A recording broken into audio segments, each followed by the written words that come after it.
अस्सलाम वालेकुम दोस्तों, चेक करो है रोड दे बिल्कुल सामने ध्यान रखना, बिल्कुल सामने अज तू मोटरसाइकिल लाटा मारनी आवनी है। ये तकने मौसम खराब हो गए तो मैं जिला मंडी बहाउद्दीन खलोते दा रोड उपर गंद आ के सारा होए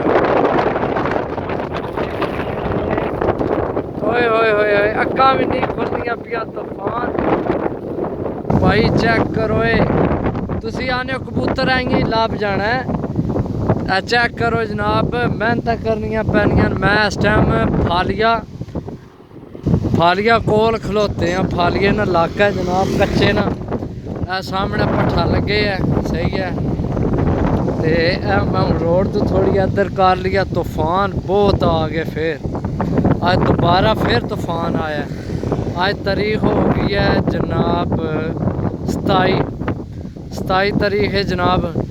मोटरसाइकिल में मिलाए कबूतर लैंड जान लगे हैं तो फिर मौसम ख़राब हो गया। चेक करो यार, बहुत मौसम ख़राब हो गया।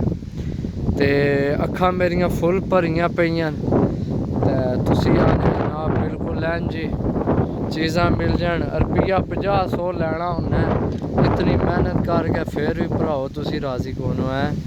बाकी जनाब मैं कोशिश करा यार वापस ही हो चलिए, सही है। इस तो पहले मौसम ख़राब हो जाए, सही है। मौसम बहुत ख़राब हो। मैं हूँ चलना वापस, सही है। बाकी नसीब नहीं गल है यार, मौसम ज़्यादा ख़राब है।